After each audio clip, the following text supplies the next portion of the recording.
Porque en el Perú el crecimiento económico, el desarrollo se basa en la confianza de la gente tenga en sus autoridades. Y eso implica que tenemos la obligación de garantizar que todas las decisiones que tomamos, en bien de la ciudadanía, ésta tenga que participar en ella. Y la herramienta fundamental para asegurar la continuidad de la democracia en el futuro es, sin ninguna duda, el diálogo. Pero el diálogo no puede ser de cualquier manera y en cualquier circunstancia. Tiene que ser un diálogo que contenga elementos de democracia, es decir, que sea un diálogo legítimo, que sea un diálogo transparente, que sea un diálogo participativo y donde los problemas puedan ser tratados de manera constructiva y colaborativa. El Perú ya lleva aproximadamente 10 años en la construcción del diálogo desde la aparición de las primeras oficinas de conflicto. 10 años después, hemos visto cómo el tratamiento de conflictos se ha transversalizado en cada uno de los sectores y estamos tratando de que sea a nivel de los diferentes gobiernos regionales y los gobiernos locales. Creemos que dos avances interesantes, ¿no? Uno es el fortalecimiento de la Oficina Nacional de Diálogo y Sostenibilidad, que está además a cargo de la Presidencia del Consejo de Ministros para darle el alcance multisectorial. Y sobre todo el enfoque que ha planteado, que en realidad reconoce que el antagonismo, ¿no?, el conflicto va a existir, pero la idea es cómo esos conflictos los transformamos en posibilidades de desarrollo. Y el otro avance ha sido la creación de mesas de desarrollo y diálogo, en la cual ministerios distintos y gobiernos regionales y gobiernos locales se reúnen con el Ejecutivo y tratan de entender por qué no se solucionó tal conflicto. Tenemos al gobierno local liderando este proceso, acompañado del gobierno nacional, gobierno regional, ONGs, empresas, cooperación internacional. Entonces todos fluyen hacia un objetivo común, el desarrollo. Creo que hemos hecho algunas lecciones aprendidas con algunos conflictos y esto nos ha permitido estos últimos años más bien darle más importancia a estos espacios de diálogo. Hoy día en el Perú necesitamos que los procesos de acercamiento entre las inversiones y los ciudadanos tengan un carácter institucional por parte del Estado. Ya no se puede improvisar. Definitivamente ningún acercamiento que no sea consensuado y dialogado.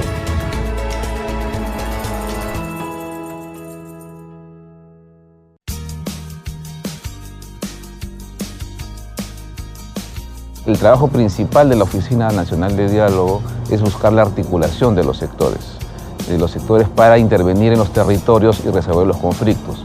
Hemos establecido, por ejemplo, un espacio quincenal de reuniones con todos los sectores donde compartimos una información nacional sobre los principales componentes y los conflictos principales para que los sectores tengan todos la misma información. En algunos casos se han resuelto problemas complejos acumulados de tiempo atrás, en otros está en tratamiento y en algunos casos se ha podido hacer prevención, evitar que se desencadenen conflictos.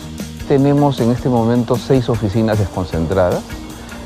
Queremos ampliar esa intervención a nivel nacional. Bajo esta orientación de acción articulada intersectorialmente y en forma intergubernamental, las oficinas tienen la responsabilidad de contribuir a desarrollar capacidades endógenas a nivel regional, a nivel local. El objetivo central es intentar, digamos, que existan las capacidades para que el diálogo no haya asimetrías en la intervención y en la negociación. Creo que lo más importante ha sido justamente apostar a la forma como institucionalizamos la política de prevención.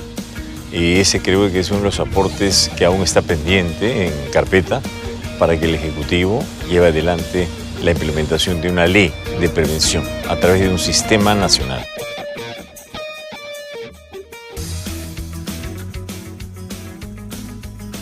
Y tenemos un trabajo de monitoreo, por ejemplo, a través de las 38 oficinas que tiene la institución. Recogemos información de primera mano, la organizamos y la presentamos en reportes mensuales, en boletines diarios y en informes que presentamos cada cierto tiempo. Igualmente, los equipos de la Defensoría a nivel nacional analizan cada caso, planifican la intervención, en algunos casos colaboramos con las instituciones, promoviendo el diálogo, en otros casos las partes en conflicto nos confían el caso y actuamos como mediadores, hacemos el seguimiento de los acuerdos que se suscriben en las actas para gestionar su cumplimiento y realizamos investigaciones sobre problemas que consideramos que son de mayor aliento. Por ejemplo, el tema de la violencia en los conflictos sociales. Es un informe de la Defensoría del Pueblo con un conjunto de recomendaciones que se hicieron, entre ellas la más importante, la de promulgar una ley de uso de la fuerza.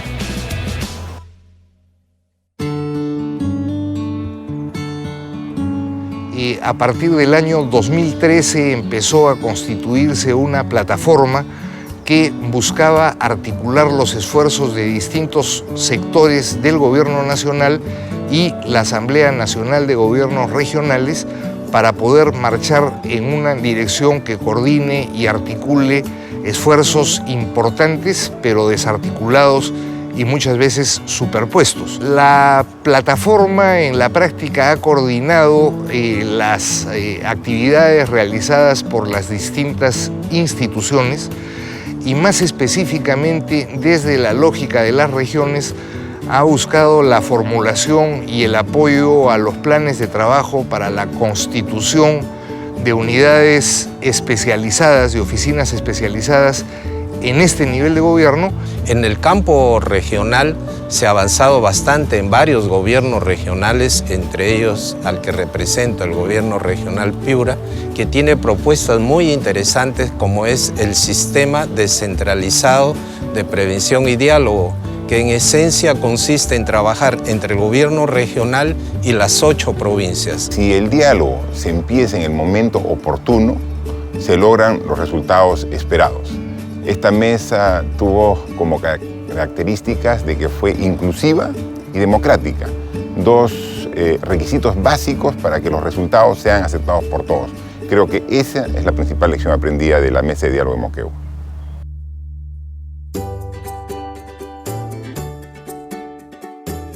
Sí, el Grupo de Trabajo Permanente con Pueblos Indígenas es un espacio que se generó a propósito de los diálogos y encuentros con las organizaciones indígenas en diferentes regiones y que nos ha permitido tener una agenda de debate, convocar a diferentes instituciones del Estado para debatir y escuchar las preocupaciones de las organizaciones, pero también para escuchar sus propuestas en relación a la acción de los diferentes programas, proyectos que tiene el Estado en beneficio de los pueblos indígenas. Bueno, este espacio desde ONAMIA vemos sumamente importante porque es un espacio de diálogo e incluso tripartito, podríamos decir. Está promovido por el viceministerio y también hay la potestad de poder invitar a los representantes de otros sectores y los representantes de los pueblos indígenas y con el acompañamiento del PNUD, ¿no? Entonces es un espacio que nos ha permitido y un resultado importante es contar con una agenda consensuada entre las diversas organizaciones de los pueblos indígenas y de haber empezado también un diálogo con los responsables, con las autoridades de tomadores de decisores en ciertos temas que hemos identificado. Insisto, esto es un avance, pero hay aún limitaciones porque en los otros sectores no tenemos estos espacios de diálogo que hemos avanzado en el Viceministerio de Interculturalidad.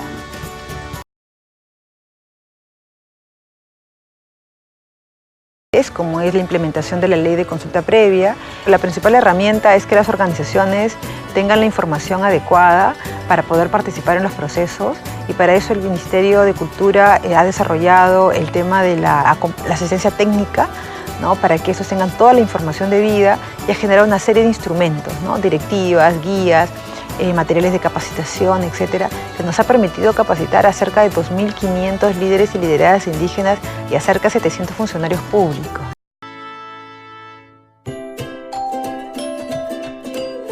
Todas las regiones cuentan con una CAR, que es un espacio de participación ciudadana, donde que podemos utilizar con mayor profundidad para que se expresen, digamos, estos intereses diferenciados y que sumados a mesas de diálogo puedan realmente dar resultados positivos y favorables al desarrollo socioeconómico del país. En el trabajo que hacemos con las redes, parte de la identificación de los conflictos socioambientales que hay en la región. Además, también tenemos unos lineamientos para el reporte de alerta temprana. Esto es un reporte muy útil a partir del cual los integrantes de la red pueden ahí alertarnos sobre situaciones que están alrededor del conflicto, de alguna actividad, por ejemplo, de algún compromiso que no se está cumpliendo inmediatamente esa alerta nos llega a nuestra oficina y nosotros con ellos lo que hacemos es procurar atender el caso de manera rápida. Va a salir un reglamento de participación ciudadana en el marco del CEIA, se viene discutiendo en los últimos años para perfeccionarlo, justamente para que sea un reglamento que permita una participación que no esté referida solamente a eventos, como pueden ser talleres, asambleas o consultas muy particulares, sino sea un proceso más continuo donde los pobladores puedan expresar de la mejor manera y puedan ser tratados de mejor manera sus preocupaciones respecto al acceso y uso de diferentes recursos naturales.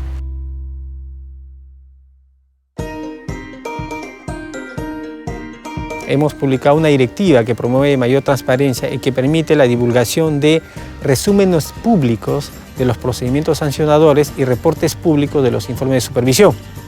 Con relación, por ejemplo, a la desconcentración, ya tenemos 24 oficinas desconcentradas a nivel nacional más 4 oficinas de enlace. Con relativo al nuevo enfoque de la fiscalización ambiental, hemos elaborado un nuevo reglamento de supervisión directa y hemos modificado el procedimiento sancionador con el fin de promover una mayor remediación ambiental. Con relación a la especialización en la gestión de los conflictos, hemos buscado separar áreas, una dedicada a la gestión del conflicto y otra a la investigación, al conocimiento. Tenemos el reglamento del monitoreo ambiental participativo. Tenemos las reglas para que las personas puedan involucrarse en los procedimientos sancionadores. Tenemos directivas referidas a las denuncias ambientales y tienen por objeto brindar todas las garantías para que puedan presentar sus denuncias con total seguridad y además hacerle seguimiento a las mismas. Entonces tenemos un kit de herramientas de prevención y gestión de conflictos con un protocolo, una guía y una cartilla sobre los recursos hídricos. Con este kit lo que estamos haciendo es todo un proceso de capacitación y lo que estos profesionales, al margen de que sean ingenieros o técnicos o desde la persona que puede atender la oficina en las autoridades locales de agua, están al día de ahora en un proceso de aprendizaje de cómo poder lidiar, prevenir y manejar conflictos. Y a tomar en cuenta qué cosa es realmente un diálogo de no solamente asistir y decir mi posición, mi opinión o lo que me toca como Estado, sino la capacidad de escuchar. ANA tiene 72 autoridades locales de agua, 14 autoridades administrativas de agua, y entonces ese impacto ha sido a un nivel nacional y es la primera vez que hemos tenido una herramienta de esa envergadura. Entonces la sociedad civil creó estas fórmulas de diálogo que empezaron con el Grupo de Diálogo Minería y Desarrollo Sostenible, que es una manifestación de decir, podemos dialogar con los diferentes. El hecho que yo dialogue con, si soy comunidad, con un empresario, un Estado, no me hace menos, sino me hace más. Y entonces ese es el gran paso que se ha hecho hace mucho antes y que creo que ha inspirado a que hoy día el gobierno nacional y con ejemplos a nivel latinoamericano pueda producir el diálogo institucional que hoy se necesita. Las empresas lo que deben hacer dentro de su responsabilidad social es atraer al Estado a que cumpla su rol, no reemplazar al Estado, que es lo que hemos venido haciendo en el pasado. Entonces, es un tema fundamental que las empresas entendamos que nuestro rol no es el de reemplazar al Estado. Nuestro rol es el de articular para que el Estado tenga presencia. Desde ese punto de vista, creo que la gran contribución de algunas empresas ha sido esa, atraer a estas partes del Estado para que cumplan su rol dentro de estos espacios de desarrollo o de diálogo para el desarrollo. Bueno, yo creo que las universidades se vienen comprometiendo progresivamente en el tema, ¿no? Por ejemplo, hay iniciativas interesantes. La Universidad del Pacífico tiene un centro de estudios en minería y sostenibilidad, tantos como el de la Universidad Católica, con su centro de resolución de conflictos, ¿no? Otras universidades también tienen algunas experiencias interesantes, ¿no? La Universidad Antonio Ruiz de Montoya, el Instituto de Ética y Desarrollo. El PNUD ha creado una red de universidades, ¿no es cierto?, relacionadas precisamente con la investigación en el tema de conflictos.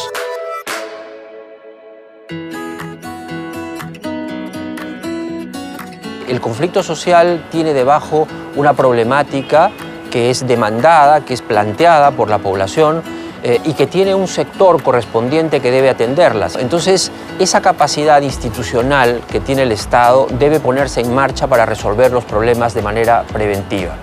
Lo que no puede ocurrir en una mesa de diálogo, por ejemplo, es que cuando la comunidad pregunta una cosa o la empresa pregunta otra, un funcionario diga, no, yo no soy competente para eso, yo tampoco soy competente, yo no soy competente, pregúntale al otro. Queda mal el Estado en una situación así. Por eso es importante que desde la Oficina Nacional del Diálogo y la Sostenibilidad haya esta articulación.